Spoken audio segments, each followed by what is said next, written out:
लंबवृत्तीय बेलन पर दिया था और उसमें अभ्यास 18D के सवाल हल कराए थे। अब जो है उसी पर हम फिर आगे चल रहे हैं। 18D का एक दो क्वेश्चन कुछ हमको लग रहा है बताने लायक है, तो उसको हम बता दे रहे हैं, तो जिससे आपका आज ये लंबवृत्तीय बेलन खत्म हो जाएगा। प्रश्न 6वां प्रश्न है,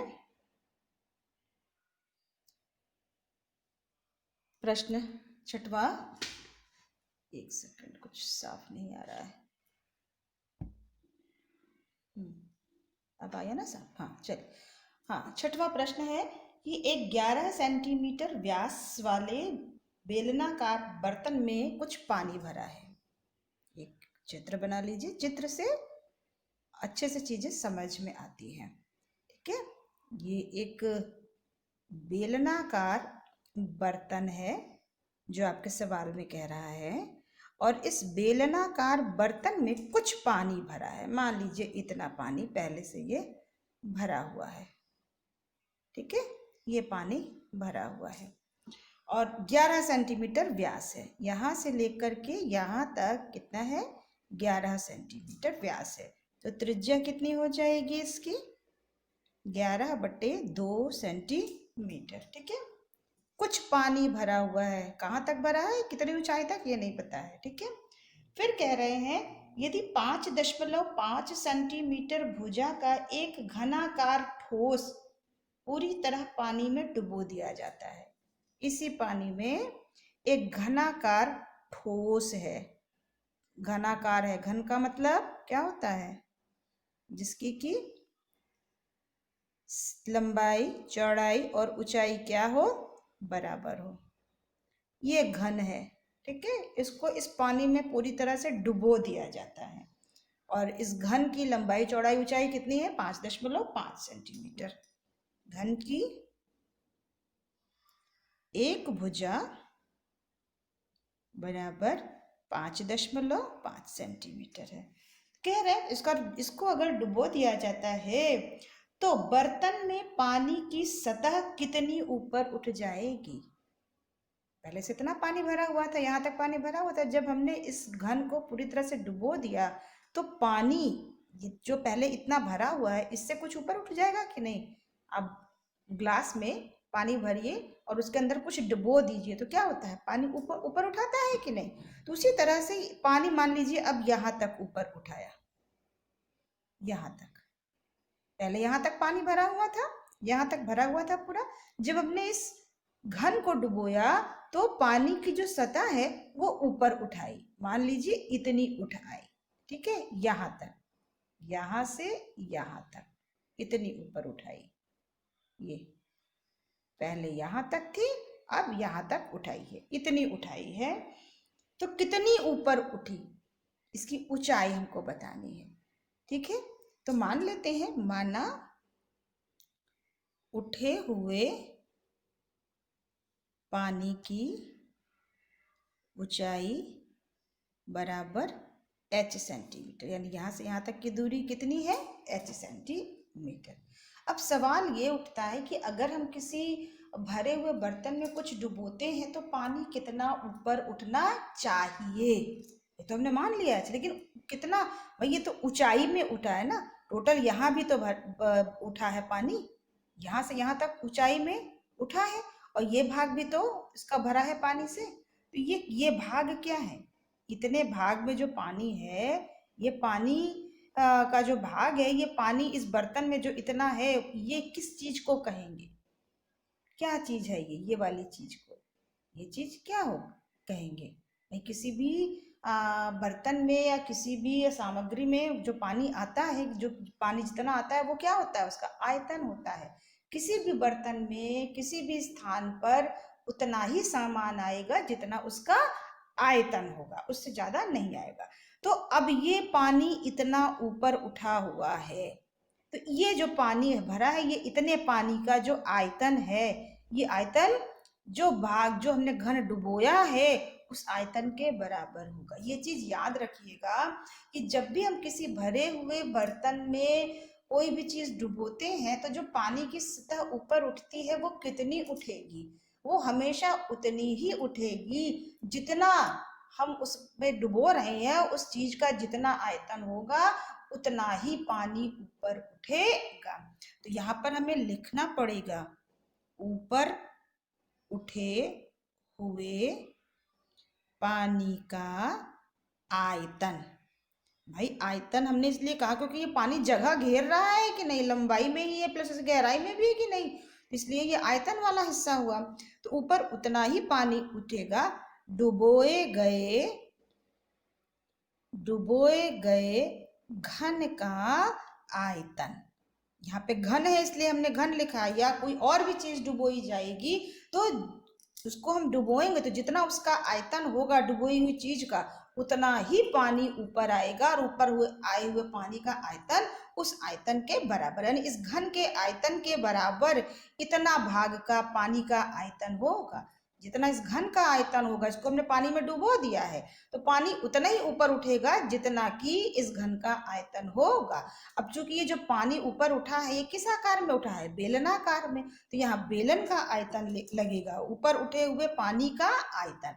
चूंकि जो पानी उठा है वो बेलनाकार बर्तन में उठा है इसलिए यहाँ पर बेलन का आयतन लगेगा। बेलन का आयतन क्या होता है, पाई आर स्क्वायर एच। और डुबोए गए घन का आयतन, घन का आयतन भुजा की घात 3, यानी कि भुजा कितनी है उसकी, भुजा उसकी है 5.5 सेंटीमीटर। ठीक है, अब पाई की जगह पे पाई आर कितना है, यहाँ व्यास 11 है, त्रिज्या कितनी है 11/2, हमने पहले से ही लिख दी है, गुणे 11/2 गुणे 11/2, और एच ये हमने उठे हुए पानी का ऊंचाई निकालना है, हमने एच माना है, तो ये एच बराबर ये 5.5 की घात 3।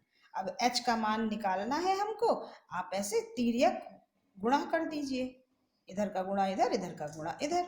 तो देखिए h बराबर ये 2 ऊपर चले जाएंगे, 11 11 नीचे आ जाएगा, और 5.5 को हम खोल देते हैं 3 बार, 5.5 5.5 गुणे ये 2 ऊपर चला जाएगा तो 2 गुणे 2 बटे 11 गुणे 11, और ये पाई भी नीचे आ जाएगा पाई।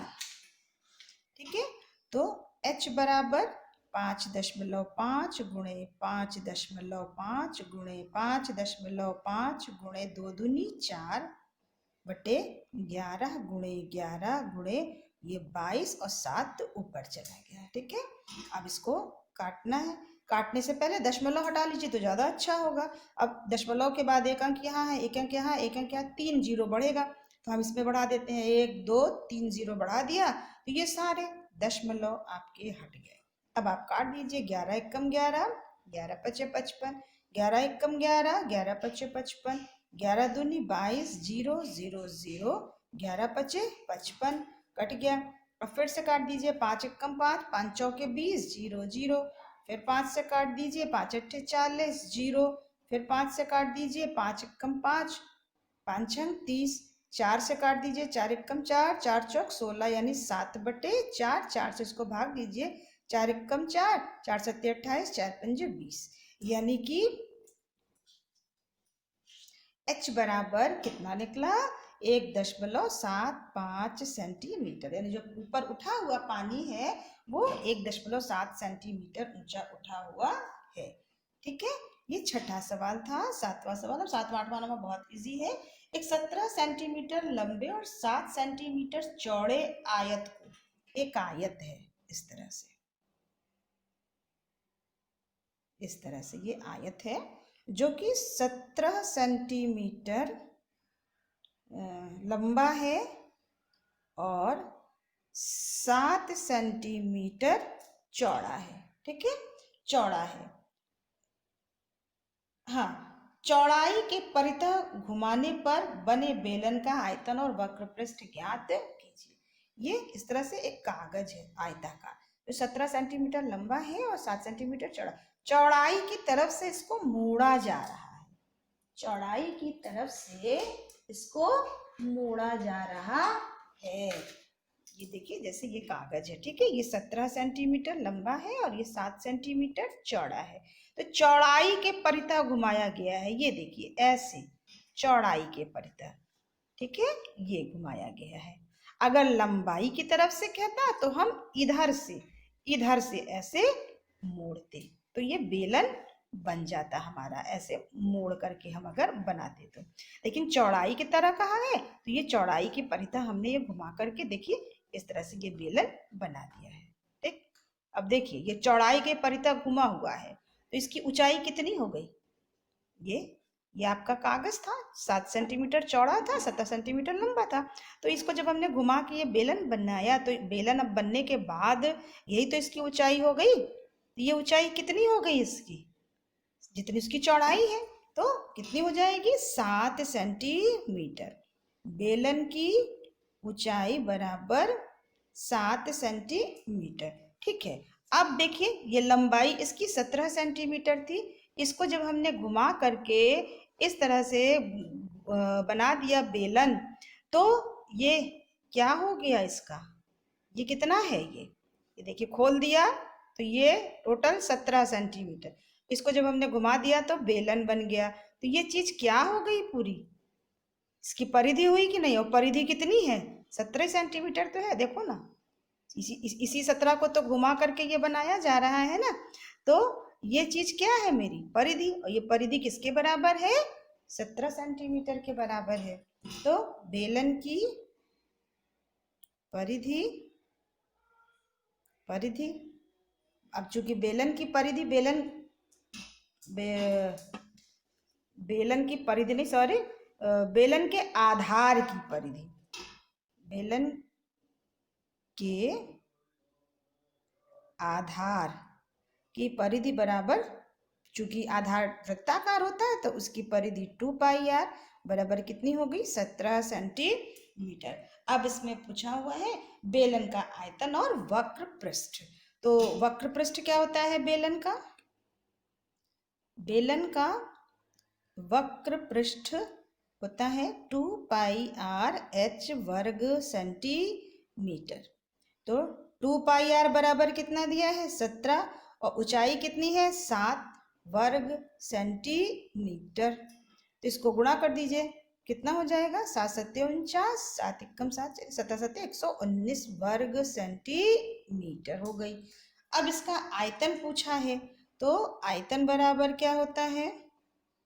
πr² h।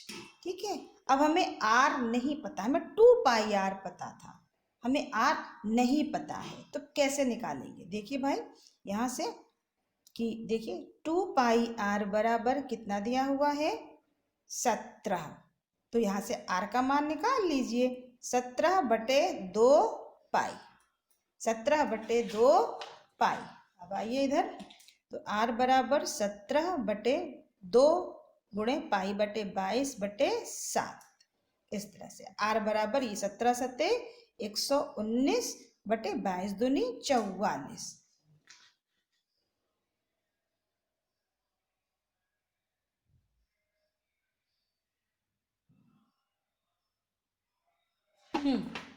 फिर से देख लीजिए, बेलन का वक्र पृष्ठ 2πr/h था तो 2πr 17 दिया था, वो रख दिया, ऊंचाई 7 थी वो रख दिया, तो 119 वर्ग सेंटीमीटर आ गया। अब उसका आयतन पूछा हुआ है। आयतन क्या होता है? πr² h होता है। तो πr² h होता है। तो अब r हमें नहीं पता है, हमें तो ये 17 ये 7 ये 17 घूम करके परिधि बन जाता है और ये ऊंचाई 7 बन जाती है। तो परिधि से हम निकाल सकते हैं, परिधि 2πr है, वो 17 सेंटीमीटर दी है, तो r बराबर 17/2π। यहाँ किया, अब पाई का मान खोल देते हैं तो r बराबर 17/2 था ही, 2π, तो 2π की जगह 22/7। अभी 17 सत्ते 119 44, ये r का मान निकल आया। अब हम आयतन निकालते हैं। आयतन बराबर πr² h। एक चीज करिए, सॉरी, चलो यहाँ पर पाई को नहीं खोलते हैं क्योंकि हमें काटने में आसान रहेगा, ऐसे गुणा करने में दिक्कत होगी। r बराबर 17/2π ही रखते क्योंकि यहाँ से पाई कट जाएगा। ठीक है, आयतन बराबर πr² h होता है, तो पाई r², r ये है हमारा, यानी 17 × 17/2π 2 गुणे 2 गुणे पाई स्क्वायर कर रहे हैं कि नहीं? तो 17 का स्क्वायर 17 गुणे 17 और 2 पाई का स्क्वायर यानी 2 पाई गुणे 2 पाई और गुणे एच कितना है 7 सेंटीमीटर। अब ये एक पाई से एक पाई कट गया, ठीक, एक पाई से एक पाई कट गया। अब ये हो जाएगा आपका 17 गुणे 7 बटे 2 दूनी 4 हो गया और पाई का मान 22 गुणे 7 ऊपर चला गया, इतने घन सेंटीमीटर। अब इन सबको बेटा गुणा करके भाग दे लीजिए, देखिए आपका सवाल आ जाएगा, ठीक है। तो इस तरह से आपका ये सवाल हल होगा, ठीक है। तो ये आपका 7वां सवाल था। अब 8वां और 9वां सवाल बहुत सरल है और वो आप खुद लगा लीजिएगा, उसमें कुछ भी नहीं है, हमने देख लिया है। और अगर नहीं आएगा तो फिर आप पूछ लीजिएगा। इसमें ऊंचाई और त्रिज्या दी हुई है, सिर्फ संपूर्ण पृष्ठ पूछा है, इस तरह से आप निकालेंगे तो आ जाएगा, ठीक है। तो ये आपका था। एक चीज हम पिछले लेक्चर में हमने एक सवाल बताया था, कहा था देख लीजिएगा, गलत है। देखिए ये सवाल हमने बताया था आपको, देखिए ध्यान से देखिएगा। यहाँ तक हम आए थे तो हमने कहा था 1296 बटे 1 सही 1/7, सही नहीं बेटा, 1296 गुणे 1/7 है। तो जब इसका गुणा करेंगे तो ये 1296/7 हो जाएगा। 7 से इसको भाग दे देंगे तो 7 एकम 7 5 59 7 अट्ठे 56 3 7 पचे 35 185 सही 1/7 वर्ग सेंटीमीटर आएगा। तो ये सवाल एकदम सही था। वीडियो बना रहे थे तो मेरा माइंड जो स्ट्राइक नहीं कर रहा था, तुरंत आया, लेकिन चूंकि वीडियो बन चुकी थी इसलिए हमने दोबारा नहीं बताया। तो ये वाला सवाल एकदम सही है, यहाँ से जो लगा है सब सही है। ये 1296, यहाँ से इसको घटाया तो यहाँ पर 1296/7 आया। हम ये गलती से 1 लिख गए, ये 1 नहीं होगा, फिर भी अगर 1 लिखते हैं तो कोई बात नहीं। यहाँ से इसको घटाइए आप, 8 में से 2 गया 6, 14 में से 5 गया 9, 9 में से 7 गया 2 और 5 में से 4 गया 1, तो 1296/7 ही आएगा। फिर इसको भाग दोगे तो ये इसका आंसर होगा, ठीक है। कोई कंफ्यूजन नहीं, ये सवाल एकदम सही है। तो ये आपका बेलन का चैप्टर समाप्त हो गया बेटा। अब इसके बाद आपका अगला शंकु होगा, तो उसको हम फिर से शुरू करेंगे नए उसके साथ। तो ये सारे सवाल आप लोग लगा लीजिए और ये चैप्टर, ये एक्सरसाइज कंप्लीट कर लीजिए, तो फिर वो पढ़ा करके हम ये चैप्टर खत्म कर देंगे, ठीक है।